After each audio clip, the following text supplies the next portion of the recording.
I was sitting in the back row of a watercolor workshop in Santa Fe trying to remember what it felt like to do something purely for myself when my phone buzzed. Motion detected in your living room. I almost ignored it. Alerts like that usually meant a drifting shadow or the mail dropped through the slot. But habit is a stubborn thing at 70 and I tapped the notification. The story you are about to hear is a work of fiction created by the Here Tears Channel team, based on real-life situations to convey lessons about family, emotions, and human values. All characters and events are illustrative. The screen opened to the live feed from my home in Tacoma. My daughter, Clara Ellington Hayes, stood in the middle of my living room with a measuring tape stretched between her hands. Her husband, Jared, held the other end, nodding like a contractor preparing a remodel. In the hallway behind them, Evelyn Hayes, Jared's mother, hovered with her arms crossed over her chest, looking small and unsure. Then I heard my daughter whisper, "Once she is settled in, she cannot stop us." Jared chuckled under his breath. "This place will be perfect. Plenty of room." Clara's voice sharpened. "Mom will calm down once she sees how much sense it makes. A multi-generational home is safer for everyone." Evelyn whispered something I could not catch. Clara cut her off gently but firmly. "We are doing the right thing. She will adjust." My hand tightened around the phone. This was not a misunderstanding, not confusion, not impulsiveness. This was a coordinated plan to move Evelyn into my home, while I was on a trip they believed would keep me far enough away not to fight back. I did not call Clara. I did not shout into the microphone. I did not let the panic rising in my chest spill into my voice. Instead, I opened my airline app and changed my plane ticket to the earliest flight home. If they were already setting their plan in motion, then I needed to set mine. I used to think my house in Tacoma was safe simply because I had poured so many years into my late husband, Daniel, and I spent entire weekends sanding banisters and repairing the old beams in the attic. Every inch of that craftsman carried our fingerprints. It never occurred to me that someone else might see it as unfinished, something to reshape, claim, or redirect.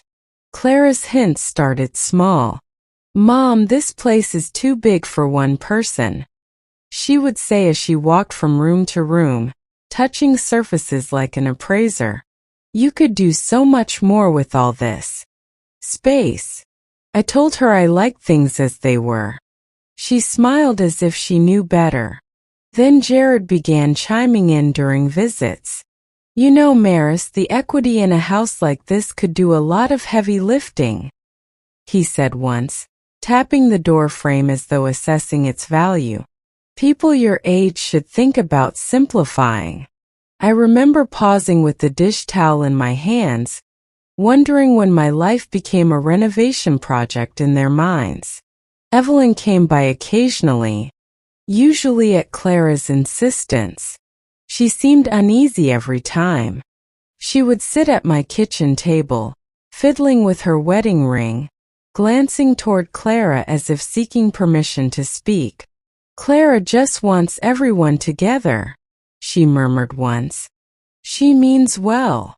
Her voice did not match her words. Slowly, Clara began slipping herself into decisions that had nothing to do with her. She scheduled my dentist appointment without asking, claiming it was more efficient. She took over sorting my mail to help me stay organized. One afternoon, she walked into my living room holding a stack of my bank statements. "You really need support managing all this," she said. I told her I was perfectly capable. She sighed, as if correcting a child. At the time, I didn't call any of it controlling. I told myself she was stressed, that her need to oversee everything came from love. But as I sat there in Santa Fe replaying her whisper once she is settled in, she cannot stop us. Everything snapped into place. This takeover didn't begin today. It had been tightening around me for years, disguised as help, wrapped in daughterly concern. And now they believed the house was already theirs. What happens next depends on whether I let them keep believing it. I did not sleep that night in Santa Fe.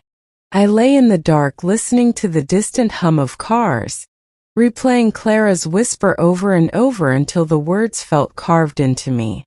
Around 3 o'clock in the morning I finally got up, pulled a notepad from my suitcase and sat at the small desk by the window.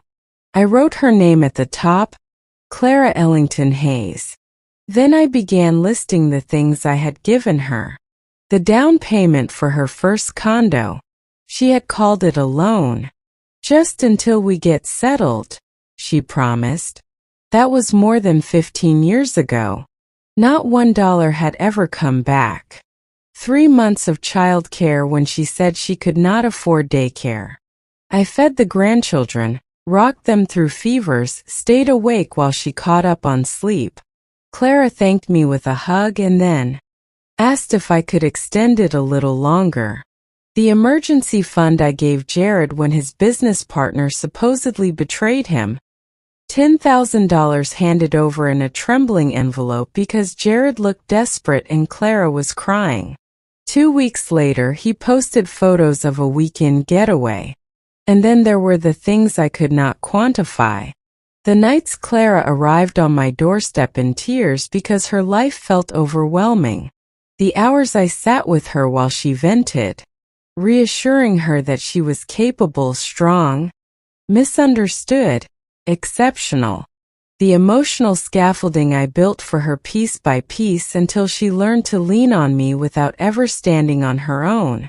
By the time I stopped writing, the notepad held 2 full pages of sacrifices, all neatly penned in rows like a ledger of debts no one intended to repay. Seeing it written out made my stomach twist. I had not been helping. I had been training her, teaching her that my boundaries could be bent, stepped over, or erased entirely if she needed something. And Clara, bright as she is, learned quickly. I pressed my hand against the page, flattening the ink. This would be the last entry. The ledger ended here in this quiet room with no one watching but me. What changes next will come from the line I finally refused to cross. I landed at Seattle-Tacoma International Airport just after sunrise, far earlier than Clara or Jared would ever anticipate. The moment my feet hit the terminal floor, I pulled out my phone and dialed Arthur Blake. He had been my attorney for more than 2 decades, steady as granite and twice as unmovable when it came to protecting his clients. He answered on the second ring. "Maris, you are supposed to be in New Mexico. I saw something on my security camera," I said. My voice sounded steadier than I felt. "I need information on emergency property protections, trusts, trespass law, and revoking any power of attorney I ever granted." There was a beat of silence. Then Arthur exhaled sharply. "Tell me everything." I gave him the condensed version. Clara whispering in my living room, Jared measuring walls, Evelyn standing in the background looking frightened. The words, "Once she is settled in, she cannot stop us."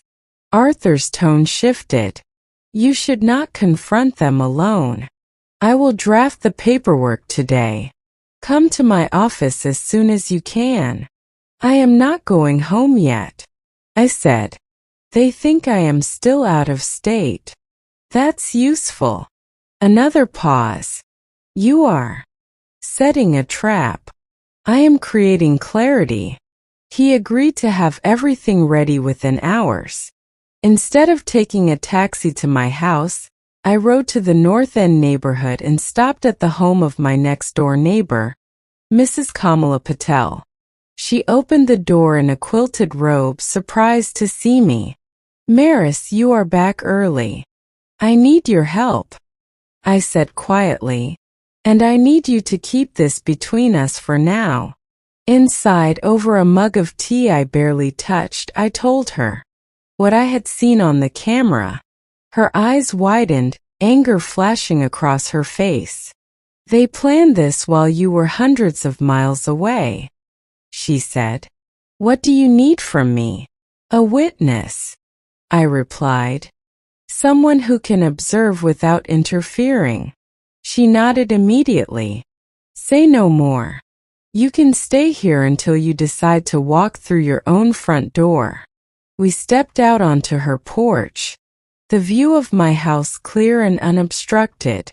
I kept my phone in hand, watching the security feed, waiting for Clara and Jared to take their next step. What happens now will come from letting them believe their plan is unfolding exactly as they intended. Mrs. Patel's text came just after noon. "They just unlocked your door."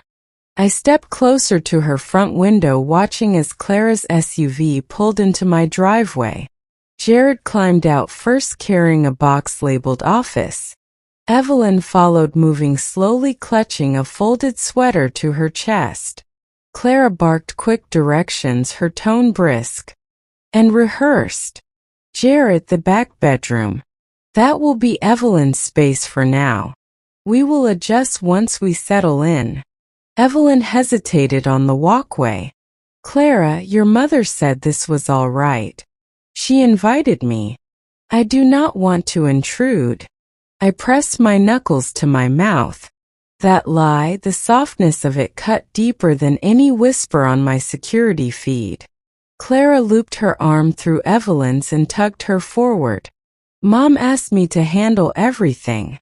She wants you comfortable before she gets back. Do not overthink it." Jared laughed as he kicked my door fully open. "This is going to be great. Our transition begins today." He lifted his phone and filmed a slow pan of my entryway like it already belonged to him. Inside, Clara's voice drifted out the open door. "Put the bookshelf against the far wall. We will move Mom's chair to the garage until we decide what stays." Evelyn murmured something too soft for me to hear, but Clara shushed her. "Please, do not start feeling guilty. We agreed this is best for everyone." Mrs. Patel stood behind me, arms crossed, fury simmering in her silence. I opened the recording app on my phone. Every careless sentence, every command Clara issued, every lie she fed Evelyn, I captured all of it, letting their confidence document the truth better than I ever could. Jared carried another box inside, humming. Clara stepped out briefly to grab a lamp, smiling like someone settling into a second home she had already claimed in her mind. Mrs. Patel whispered, "They think you are powerless." I kept my gaze steady on the doorway, recording each moment without blinking. Their certainty was building the very case I needed. I walked across the lawn and stepped through my own front door without knocking. Clara froze mid-sentence, a lamp in her hands. The color drained from her face so quickly it was almost theatrical. "Mom, you are home early," she said. Her smile twitched at the edges. Jared recovered faster. He set down the box he was carrying and spread his arms. "Surprise! We wanted to welcome you back with a fresh setup. New phase of life, right?" I held his gaze without answering. I reached into my bag, pulled out my phone and tapped the recording app. The small red light blinked between us. Clara's voice sharpened. "Mom, do not start making this into something it is not." I stepped farther in, scanning the half-moved furniture. Who invited Evelyn to live here? Evelyn straightened from the chair she was clutching. "Maris, I am so sorry." Clara said you wanted me settled before you returned. I never meant stop apologizing, Clara snapped. Mom did say no, I cut in. I did not. Clara's jaw clenched. But Jared jumped in smoothly. Look, this is normal. Families consolidate property for efficiency. Multi-generational living is common. We are simply planning ahead. You moved my furniture. I said without consent. It is just rearranging. Clara shot back. And honestly, Mom, you are being dramatic. You cannot keep living alone in this big house. We are trying to help you, even if you cannot see it. I reached into my bag again and pulled out the stack of printed screenshots. Clara's eyes flicked to them, recognition flaring into panic. These, I said, laying them on the dining table one by one, are the timestamps from my security feed. This is you whispering. Once she is settled in, she cannot stop us. This is Jared measuring the walls, my soys. This is Evelyn asking if I knew anything about your plan. Jared stepped back, his confidence leaking away. Evelyn covered her mouth, whispering another apology. Clara stared at the papers like they were written in fire. You were spying on your own family. I was listening to the truth, I replied quietly. The trap had closed. Every lie they built had finally run out of room to stand. Clara stared at the screenshots spread across my table, then lifted her chin with a brittle smile. Mom, you are overreacting. You are 70. You should not be living alone anymore. Jared crossed his arms.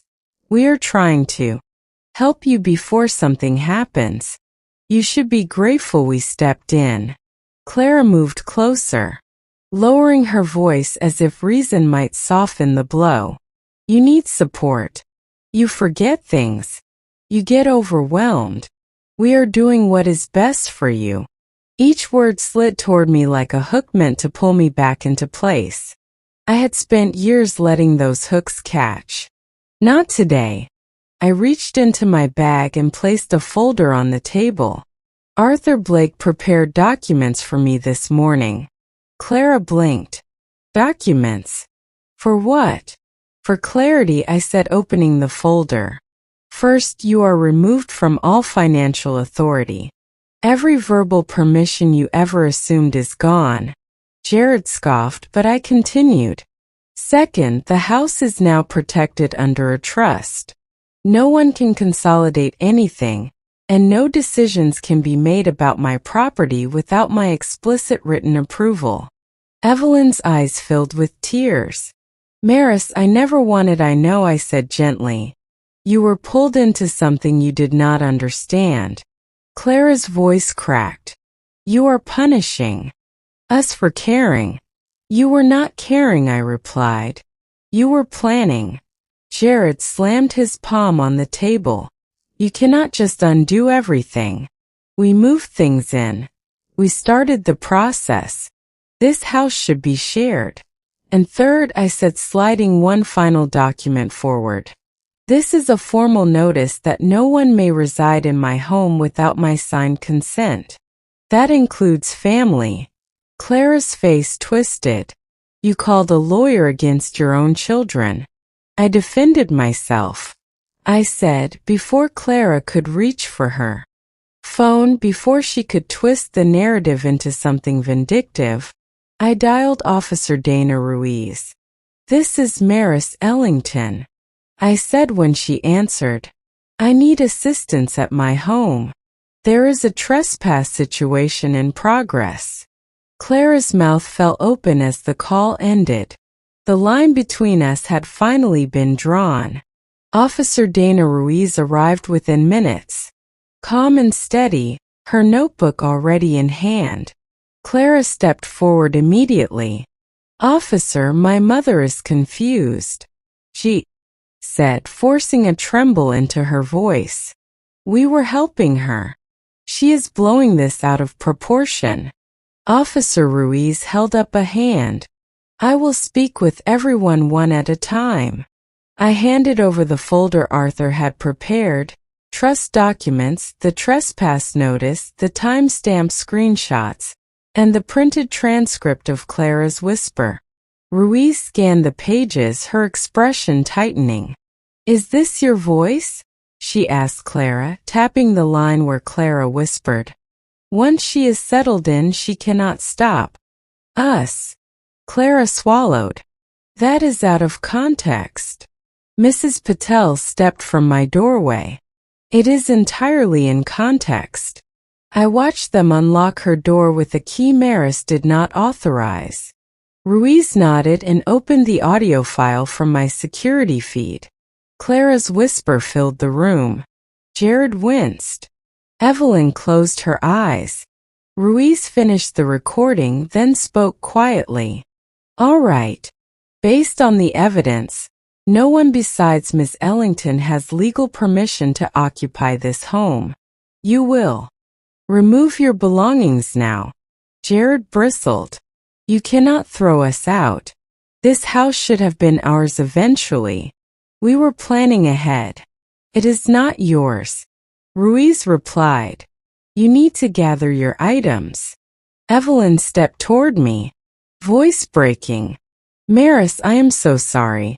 Clara said you wanted me here.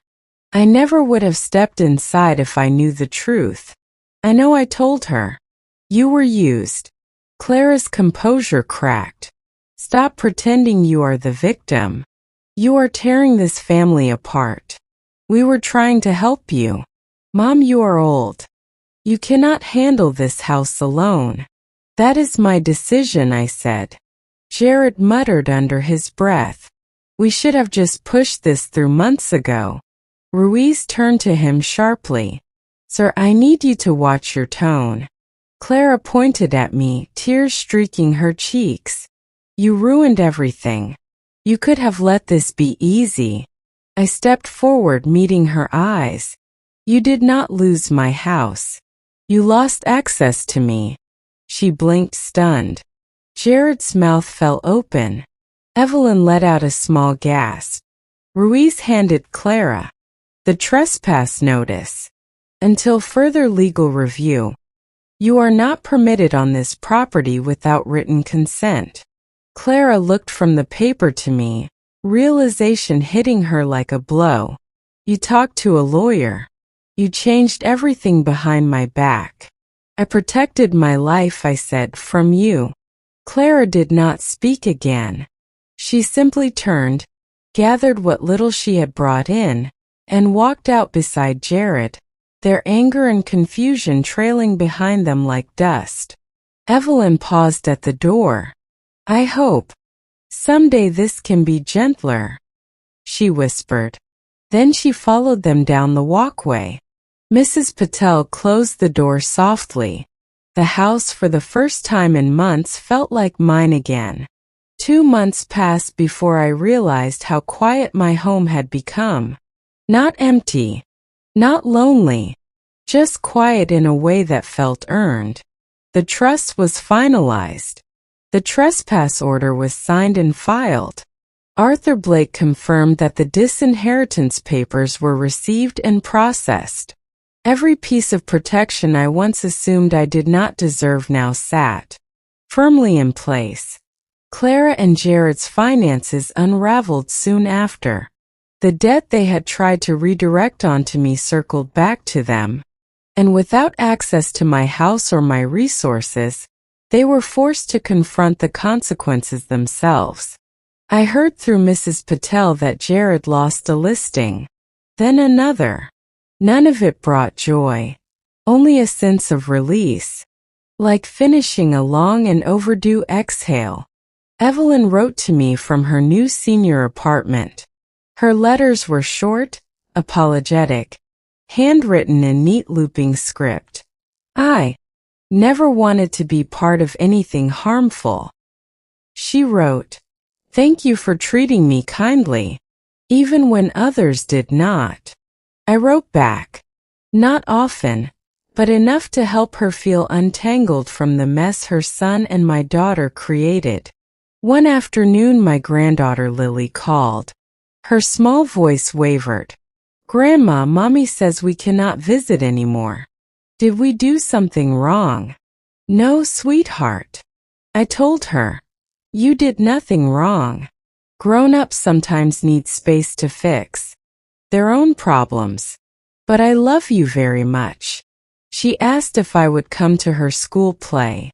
I promised I would, and she brightened instantly.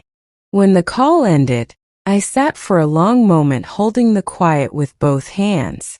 I spent that evening on my front porch, the place I once avoided because every creak reminded me of Daniel's absence. Now, it felt different, more like the beginning of something than the end. The wind rustled the leaves, gentle and unbothered, as if the house itself had finally unclenched. Revenge had not erupted like fire.